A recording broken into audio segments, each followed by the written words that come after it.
Well, I don't know how to follow, but my name is Valeria Serna, and as Greg mentioned, I don't live in the Palisades. I'm part of an organization called Resilient Palisades. I'm from the Palisades to Pomona. I've been, as a kid, I've been geeking out on climate, concerned about water, concerned about all of the things, having climate anxiety, not knowing what it was. I would dream about fires. I was in a fire as a child, and the burning next to, it impacted me.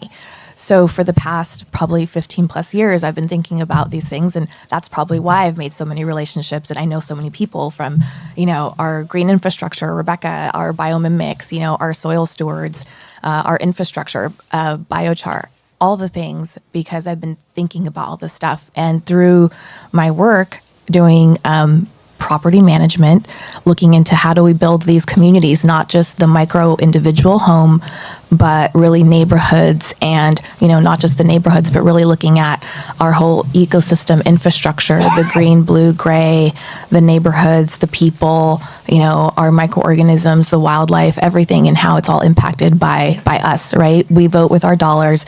We are the ones that really have to reframe how we're making our day-to-day choices.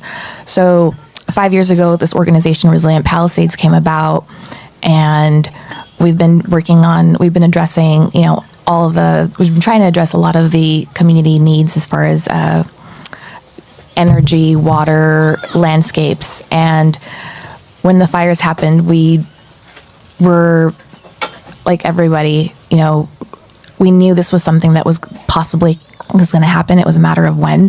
The 80 to 100 mile an hour winds were just, as climate exacerbates, was something that we had heard, but we didn't really expect to experience it in our lifetimes.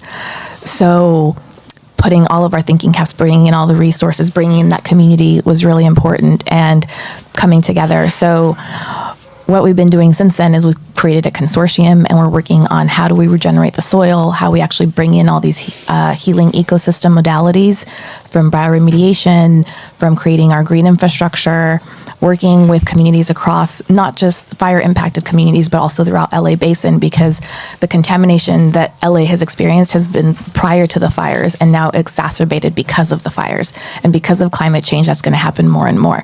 And that's not to say that, it's all doom and gloom. It's to say that the community support and that community infrastructure is really important. So really getting to know your neighbors, beyond your own neighborhood is, we were talking about legislation and all the politics involved and all the hurdles and just the incredible ecosystem that we're having to experience now.